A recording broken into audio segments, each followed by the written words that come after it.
nonprofit founder and a mom of, 18. So growing up, I experienced a lot, and neglect, abuse were at the top of that list. But what I can do is I can be their voice. Just like growing up, they were there for me. Two ways. One, you just live with those limiting beliefs and call yourself a victim, or you come out of that zone and you start serving the community. Magic formula for me, again, is seize the day, or SEAS. You have 18 pets. It's true. The rumor's true. And how do you remember the name of all 18? Fun fact, they're named after Top Gun. If you've ever seen the movie, they're all named after pilots. Maverick, Iceman, Phoenix, Viper, Dennis Bob, Charlie, Wolfie, Aubrey Rose, Penny, Duncan, Sophie, Paisley. Oh, this is really hard. Sundown, Jester, Cyclone, Cosmo. I'm forgetting one. 17 and 18, two more. Cougar. 17. And one more. Oh my God! Oh, it's baby, am I forgetting? Say anything, we don't know. You can say Stephanie. Yeah, right. That's all. Hey everyone, welcome to the Neetu Rishi Show, where we bring conversations from the people who have converted their passion into something meaningful. It could be a business, a purpose, a platform for impact. And these conversations comes with powerful takeaways. So make sure you grab your notebook and pen. And these stories definitely have the power to change your life, because they have done something incredibly beautiful, which gives you the courage that yes, if they can do it, why not you? So, and don't forget to hit the subscribe button, because every Tuesday and Thursday, we bring a new episode for you with these inspiring stories from all over the world. And today, I am so excited to welcome our guest for today, none other than Stephanie Kraemer. Thank you so much. I really appreciate being here. Mrs. Wisconsin, USA. Let's have a round of applause. You can see the crown already. We are going to talk a lot about glamour. But before that, let me give a little introduction about her. As you heard, you can see the crown. She is Mrs. Wisconsin, USA. Besides that, she is also a published author. She is also a nonprofit founder and a mom of, 18. You have to stay tuned to know, am I speaking the truth or not? All right. So let's start. I know our audience will be curious to know, mom of 18. We'll get to know that. But let's talk first about your book. I'm super excited. Tell me about all your books. Oh, thank you so much. I am so grateful to be a published author. It happened a few years ago. And my book is called Naughty Girl. Not like naughty, but Nauti. Okay. It is nautical themed because I was born in the Navy. So I'm the daughter of a Navy veteran. And not only do I believe service is incredibly healing, but water has this powerful healing aspect to it. So throughout the book, I have water themes, and that is the golden thread all the way through. So Naughty Girl, and it's really about how we all experience trauma. I hate to brag, but I've experienced a lot. And because of that, trauma, it's a harsh word. Sometimes we refer to it as challenges. Because we all share that same experience, I know and I believe that there's a way to get through that together. Right. And in my book, I talk about service and water being how we can get through that trauma together. So growing up, I experienced a lot, and neglect, abuse were at the top of that list. Unfortunately, I had those experiences during my formative years. And because of that, you start to have these limiting beliefs that creep in, right? And they start pulling you down. And at that time, I had a few different fur babies at home. So if it wasn't for one of my kitties, Oreo, I know that sounds really silly, or my cat Malibu, I don't know that I'd be sitting in this chair having this conversation with you. That's beautiful. So cats, dogs, animals, they've always been my refuge. And there's a lot of suffering that's going on across the world right now with animals. I know that I cannot save them all.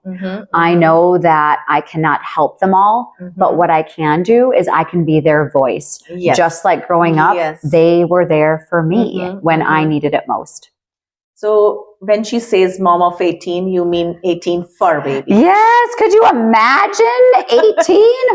But 18 fur babies. There are a lot. But so tell us more about, so when you published the book, what is one message that you want to spread through your book, and where can people find your book?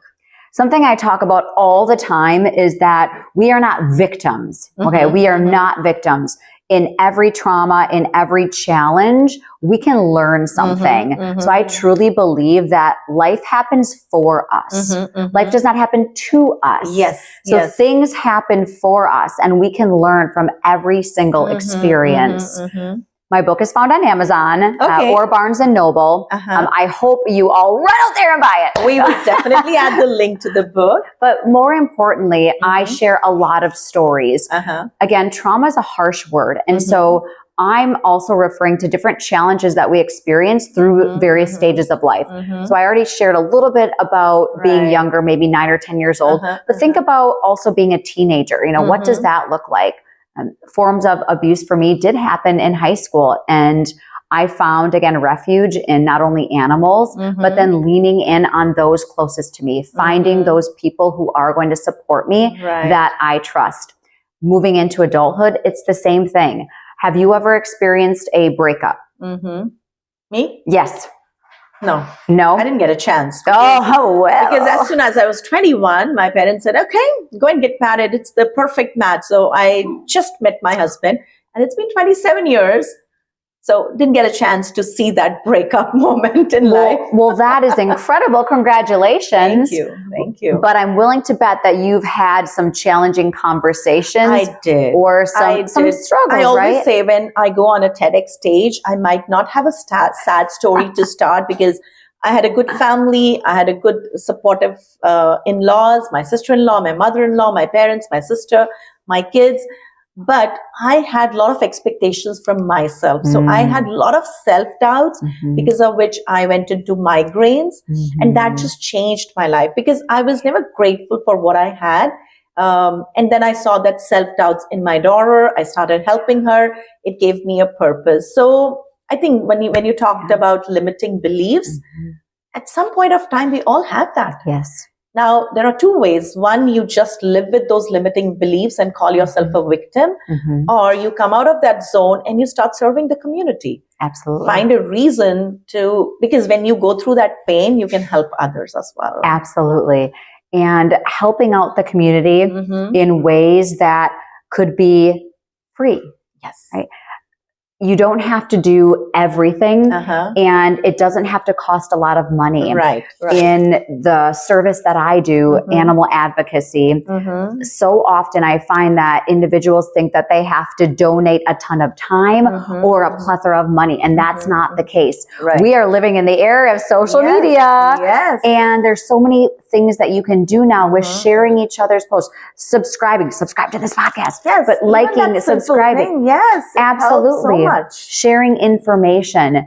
We are blessed with tools, again, like social media, that are free, that we can leverage to our advantage now. And or, I don't know if you know this, fun fact, but toilet paper rolls. We all go to the bathroom. And if you save those toilet paper rolls, they can be donated to your local rescue or your local shelter, because animals, like critters, use those to crawl through and chew on. Okay. Again, that would be something free for, children to get, individuals involved that way. Anyways, going back to the book and life really happening for us, even though you might not have experienced a breakup, somebody that has. Yes. And then even moving further into adulthood, loss, right? Loss is a part of life, whether that's a friend, a family member. It is. All of these things bring about stress, anxiety, and these negative emotions where, again, we can become closed off, or we can allow that self-doubt to start creeping in again. And for me specifically, I did lean into my family and my friends. And the more I leaned into them, the more I realized that they were helping me. They were contributing to me. And all of a sudden I had this aha moment. Like, wait a minute, if they're helping me and I'm feeling this way, I can start helping others as well. Yes. By sharing my story. Yes. Right? We can connect that way. And so the more I found that I was sharing, verbalizing my story, I realized that I wasn't alone. And putting my thoughts down, pen to paper, I call my book really a labor of love. Right? Beautiful. And through that journey, I have helped so many individuals. I want to hear a little bit more about some of your accolades, but I'm incredibly proud that I did hit a bestseller in both USA and Canada a few months after the launch of my book. Very nice. In there, I talk a lot about healing through service.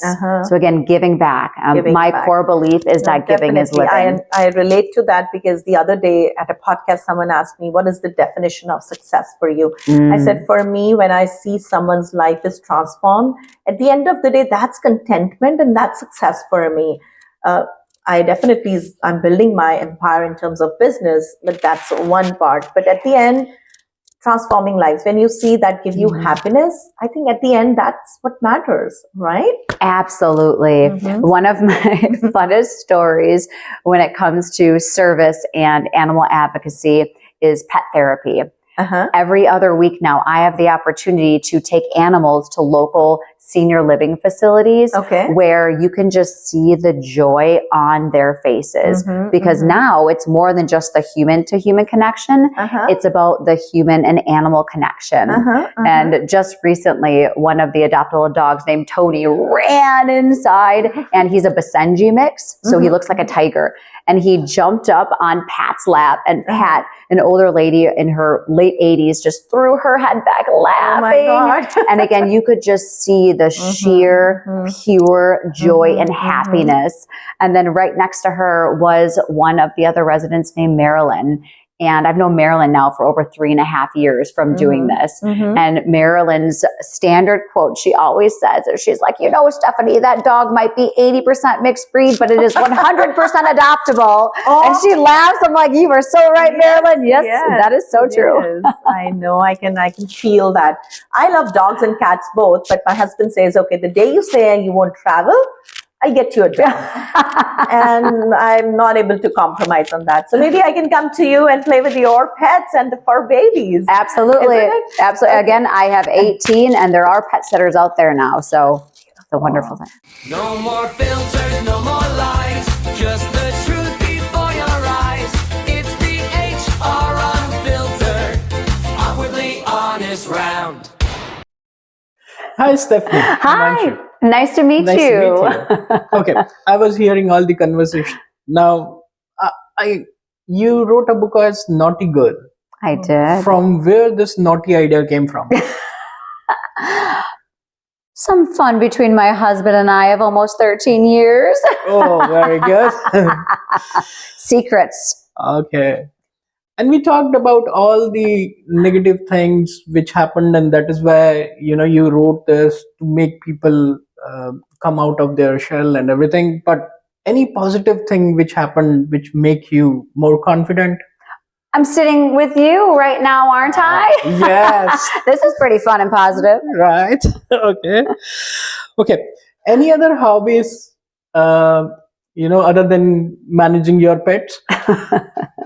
1, 2, scooping litter boxes, because you're looking at the housemaid, you're looking at the robot who goes around and does all the cleaning. That's my hobby. Oh. Okay. The last one is, you said that you have 18 pets. It's true. The rumor's true. And how do you remember the name of all 18? Fun fact, they're named after Top Gun. If you've ever seen the movie, they're all named after pilots. Oh. You want me to say all 18, don't you? I see it in your eyes. Yeah. You're going to challenge me, aren't you?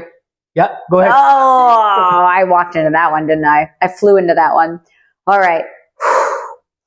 Maverick, Iceman, Phoenix, Viper, Dennis Bob, Charlie, Wolfie, Aubrey Rose, Penny, Duncan, Sophie, Paisley. Oh, this is really hard. Sundown, Jester, Cyclone, Cosmo. I'm forgetting 16. one. 17 and 18, two more.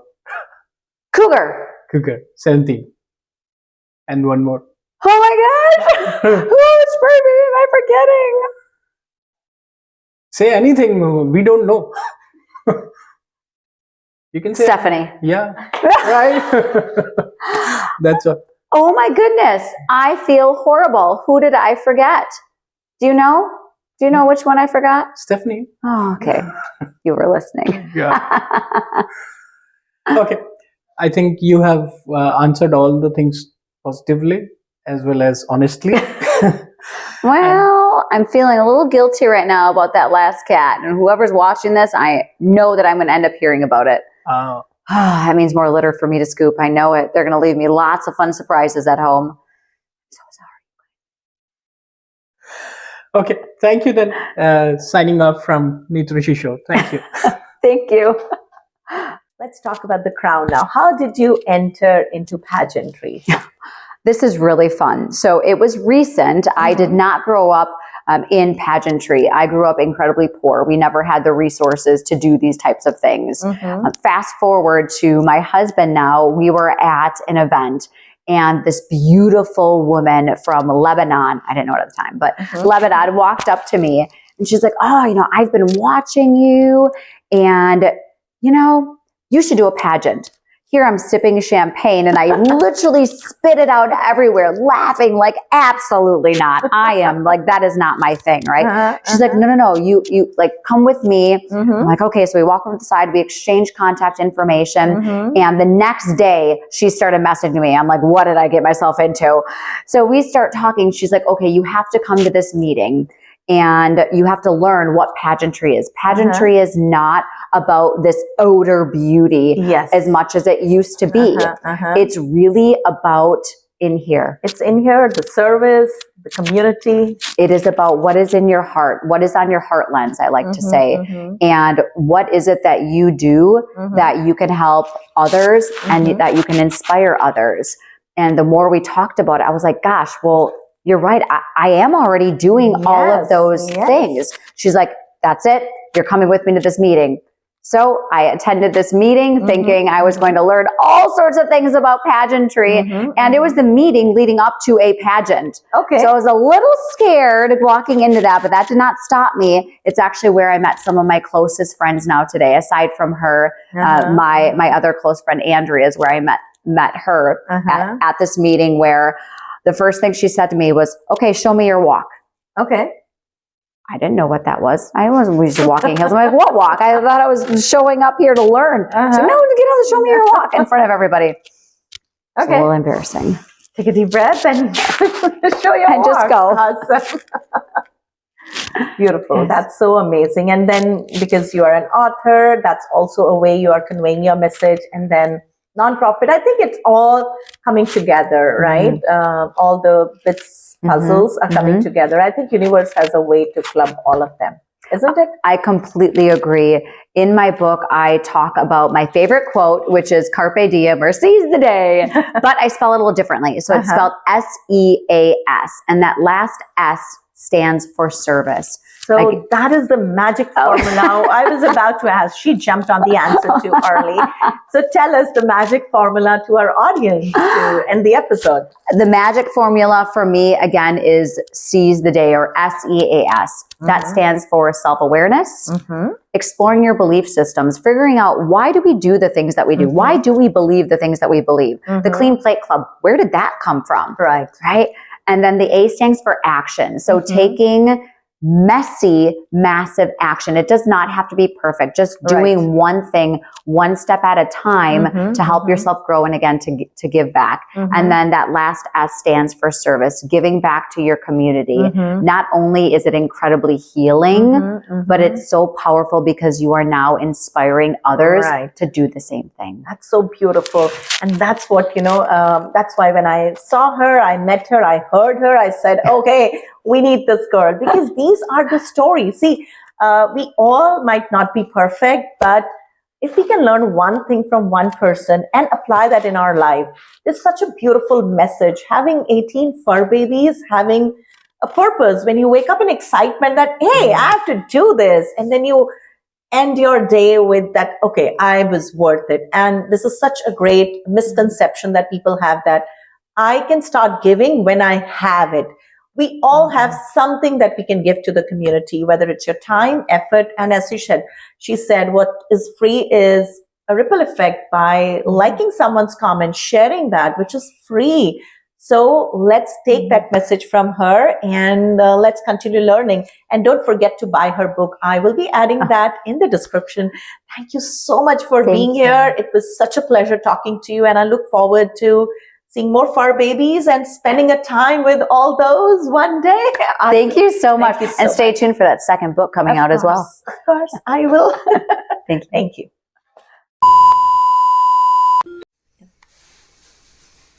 Sophie butt! Sophie butt! Ow! Come